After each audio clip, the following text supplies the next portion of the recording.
कौन आपण झील पटेइबाकू चाहुचंती पड़िशा घर सुंदरी भाउजको पटेइबाकू चाहुचंती ताठारू निजर मन मुताबक काम हासिल करने चाहुचंती तेबे आजिर एही भिडियोटी आपणकर कामरे आसीबो कारण आजिर एही भिडियोटी रे मु आपणको बतेइबी बिना मंत्र तंत्र रे केवल 5टी रसुण कुला साहाय्य झील पटेइबा पई वशीकरण विद्या नारी मोहिनी वशीकरण विद्या एही वशीकरण करिबा पई आपणको कोनोसी प्रकार मंत्र तंत्र करिबाकू पड़िबनी किंबा किछि भी पैसा खर्च करिबाकू पड़िबनी केवल 5टी रसुण कुला आनिबे आउ कला सूता आनिबे तापरे मु आपणको किछि प्रयोग विधि शिखेइबी आपण सेही प्रयोग विधि को ठीक भाबरे करिदेबे तापर देखिबे चमत्कार जेउ झियो पटु नथिला से झियो आपे आपे पटिजिब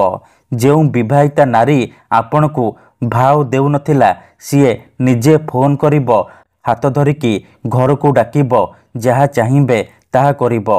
हाँ फ्रेंड्स, जदि आपण सुंदरी सुंदरी झियो को मने मने भल पाउचंती किंतु जेते चेष्टा कले मध्य ताकू पटेई पारुनांती ताकू निजर मन कथा कहिबाकू डरुचंती आउ आपण चाहुचंती कि से झियो निजे आसी आपण को भल पाउची बोली कहू तेबे मो कथा मानी 5टी रसुण कुला आउ कला सूता आनी एही वशीकरण करिकी देखंतु ग्यारंटी देउची से झियो निजे आसी आपण को भल पाउची बोली कहिबो। आपणक प्रेम रे एमिति दीवानी हेजिबो कि आपण को छाड़ी गोटे मुहूर्त भी रही परिबनी। नमस्कार फ्रेंड्स, ओडिया फंडा चैनल को आपण मानकु स्वागत। आजिर एही भिडियोटी रे मु आपण को सिखेइबी आपण किपरि घरे बसी बसी केवल 5टी रसुण कुला आउ कला सूता साहाय्य रे निज पसंदर झियो पटेई पारिबे पड़िशा घर सुंदरी भाउज को पटेई पारिबे। एही वशीकरण एते शक्तिशाली कि एहार प्रयोग केबे भी खाली जाएनी तेणु एहाकू आपण भाबिचिंती कि प्रयोग करिबे। मनरे कोनोसी खराब उद्देश्य किंबा कोनोसी खराब काम पई एही वशीकरण को प्रयोग करिबेनी। हाँ फ्रेंड्स, मात्र थरे जेउ झियो बा विवाहिता नारी उपरे आपण एही वशीकरण को प्रयोग करिदेबे सीए सेही समय ठारू आपणक आड़को आकर्षित हेबाकू लागिबो जहा चाहिबे ताहा करिबो आपणकर सबु इच्छा पूर्ण करिबो।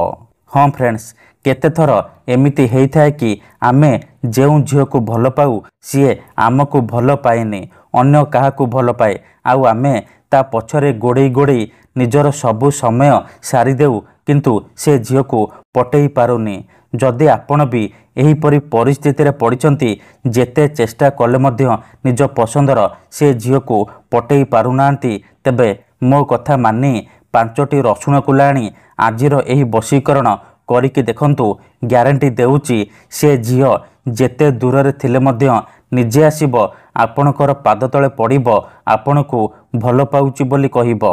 एही वशीकरण साहाय्य रे आपण वर्ष वर्ष धरी भांगी जाइथिबा पुराना प्रेम को फेराई आनी पारिबे। सासु नणंद दियर भाउज काहाको भी निज बसरे करी ताठारू निजर मन मुताबक काम हासिल करि पारिबे। ठीक अछि, तेबे एही वशीकरण करिबा सबुठारु सहज। एहाकू आपण किपरि करिबे केमिति करिबे एहार प्रयोग विधि कौन मु आपणकू सिखेइबी संपूर्ण प्रयोग विधि ठीक भाबरे सिखेइबी। जानिबा पई भिडियोटी को मूलरु शेष पर्यंत पूरा ध्यान सहित देखंतु। अधारु छाड़िकी पळेइले किंबा काटी काटी देखिले आपण किछि भी बुझी परिबेनी परे आपण कमेंट करिबे गुरुजी आपणकर वशीकरण काम करूनी।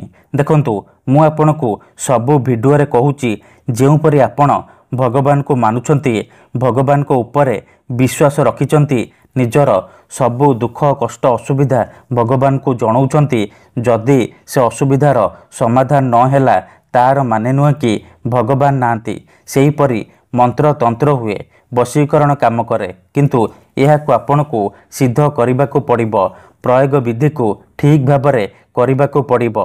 मु आपणकू जेमिति सिखेइबी आपणकू ठीक सेही परि करिबाकू पड़िबो तेबे जाई मु आपणकू ग्यारंटी देउची आपण जेते सुंदरी झियो को चाहिबे अति सहजरे पटेई पारिबे। सुंदरी पड़िशा घर भाउज को पटेई पारिबे ताठारू ନିଜର ମନ ମୁତାବକ କାମ ହାସଲ କରିପାରିବେ। ତେବେ ଏହି ବଶୀକରଣ ଆପଣ କିପରି କରିବେ, କେମିତି କରିବେ, 5ଟି ରସୁଣ କୁଲା ଆଉ କଳା ସୂତାରେ ଆପଣ କିପରି ଝିଅ ପଟେଇ ପାରିବେ ମୁଁ ଆପଣଙ୍କୁ ଶିଖେଇବି। ସମ୍ପୂର୍ଣ୍ଣ ପ୍ରୟୋଗ ବିଧି ମୁଁ ଆପଣଙ୍କୁ ଠିକ୍ ଭାବରେ ଶିଖେଇବି। ଜାଣିବା ପାଇଁ ଭିଡ଼ିଓଟିକୁ ମୂଳରୁ ଶେଷ ପର୍ଯ୍ୟନ୍ତ ପୁରା ଧ୍ୟାନ ସହିତ ଦେଖନ୍ତୁ। ପ୍ରୟୋଗ ବିଧିକୁ ଠିକ୍ ଭାବରେ ବୁଝନ୍ତୁ, ତାପରେ ଆପଣ ଏହି ବଶୀକରଣ କରିବା ପାଇଁ ଯିବେ। ଠିକ୍ ଅଛି, ବିଧିଟି ଜାଣିବା ପୂର୍ବରୁ ଯଦି ଆପଣ ଆମ ଚ୍ୟାନେଲକୁ ପ୍ରଥମ ଥର ଆସିଛନ୍ତି ତେବେ ଦୟାକରି ଚ୍ୟାନେଲକୁ ସବସ୍କ୍ରାଇବ୍ କରି ପାଖରେ ଥିବା ବେଲ୍ ଆଇକନ୍କୁ ମଧ୍ୟ ଦବାଇ ଦିଅନ୍ତୁ, ଯାହାଦ୍ୱାରା ଆମେ ଯେଉଁ ବି ଭିଡ଼ିଓ ଅପଲୋଡ଼ କରିବୁ ସର୍ବପ୍ରଥମେ ଆପଣ ଦେଖିପାରିବେ ଆଉ ତାହାର ଲାଭ ପାଇପାରିବେ। ତେବେ ଏହି ବଶୀକରଣ ଆପଣ କିପରି କରିବେ, କେମିତି କରିବେ ଚାଲନ୍ତୁ ଜାଣିବା। ମନେ ରଖନ୍ତୁ, ଏହି ବଶୀକରଣ ବିଧିକୁ ଆପଣ କେବଳ ଶନିବାର ଦିନ କରିବେ। ବିଧିଟି କରିବା ପୂର୍ବରୁ ଭଲ ଭାବରେ ହାତ ଗୋଡ଼ ଧୋଇକି ଆପଣ ଏହି ବଶୀକରଣ ଆରମ୍ଭ କରିବେ। ଶନିବାର ଦିନ 3ଟାରୁ ସନ୍ଧ୍ୟା 6ଟା ମଧ୍ୟରେ ଆପଣ ଏହି ବଶୀକରଣ କରିପାରିବେ। ପ୍ରଥମେ ଆପଣ କ'ଣ କରିବେ, 5ଟି ରସୁଣ କୁଲା ଆଣିବେ ଆଉ କଳା ସୂତା ଆଣିବେ। ଆପଣଙ୍କ ଘରେ ଯେଉଁ ରିଲ୍ ସୂତା ଥିବ, ସିଲେଇ ସୂତା, ଆପଣ ସେଇ କଳା ସୂତା ଆଣିବେ। ତାପରେ କୌଣସି ଏକ ଜାଗାରେ ଚୁପଚାପ ବସି ପଡ଼ିବେ, ଯେଉଁଠାରେ ଆପଣଙ୍କୁ କେହି ଦେଖିବେନି କିମ୍ବା ଡାକିବେନି। ତାପରେ କ'ଣ କରିବେ, 5ଟି ରସୁଣ କୁଲା ଆଉ କଳା ସୂତା ସାହାଯ୍ୟରେ ଗୋଟିଏ ମାଳ ତିଆରି କରିବେ। ମାଳ ତିଆରି କରିସାରିବା ପରେ ସେ ମାଳରେ ସିନ୍ଦୁର ଲଗାଇଦେବେ, ଲାଲ ସିନ୍ଦୁର ଲଗାଇଦେବେ। ତାପରେ କ'ଣ କରିବେ, ଆଖି ବନ୍ଦ କରିକି ସେଇ ଝିଅ ବା ନାରୀକୁ ମନେ ମନେ ଭାବିବେ, ତାର ମୁହଁକୁ ନିଜ ମନରେ ଭାବିବେ। ତାପରେ ଯେଉଁ 5ଟି ରସୁଣ କୁଲାର ମାଳ କରିଛନ୍ତି ସେ ମାଳରୁ ଗୋଟିଏ ରସୁଣକୁ ଛୁଇଁବେ, ଗୋଟିଏ ଥର ସେଇ ଝିଅ ବା ନାରୀର ନାମ କହିବେ।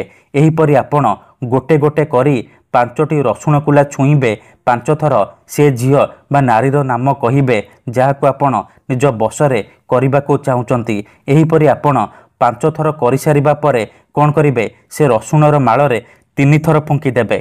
ତାପରେ ସେ ରସୁଣର ମାଳକୁ ନେଇକି କୌଣସି ଏକ ନିମ୍ବ ଗଛ ପାଖକୁ ଯିବେ। ତାପରେ 5 ଥର ସେଇ ଝିଅର ନାମ କହିବେ। ତାପରେ ନିମ୍ବ ଗଛର ଡାଳରେ ସେ ରସୁଣର ମାଳକୁ ବାନ୍ଧି ଦେଇ ଚୁପଚାପ ଘରକୁ ଫେରି ଆସିବେ। ମନେ ରଖନ୍ତୁ, ନିମ୍ବ ଗଛର ଡାଳରେ ରସୁଣର ମାଳକୁ ବାନ୍ଧିବା ସମୟରେ ଯେମିତି ଆପଣଙ୍କୁ କେହି ଦେଖିବେନି କିମ୍ବା ପଛରୁ ଡାକିବେନି। ନିମ୍ବ ଗଛର ଡାଳରେ ରସୁଣର ମାଳକୁ ବାନ୍ଧି ସାରିବା ପରେ ଚୁପଚାପ ଘରକୁ ଫେରି ଆସିବେ, ପଛକୁ ବୁଲିକି ଚାହିଁବେନି। ଗ୍ୟାରେଣ୍ଟି ଦେଉଛି, ଏତିକି କରିକି ଦେଖନ୍ତୁ, ଯେଉଁ ଝିଅ ପଟୁନଥିଲା ସେ ଝିଅ ଆପେ ଆପେ ପଟିଯିବ। ପଡ଼ିଶା ଘର ଭାଉଜ ନିଜେ ତୁମକୁ ଫୋନ୍ କରିବ, ହାତ ଧରିକି ରୁମ୍କୁ ଡାକିବ, ଯାହା ଚାହିଁବେ ତାହା କରିବ, କୌଣସି ପ୍ରକାର ବାଧା ଦେବ ନାହିଁ। ଧନ୍ୟବାଦ।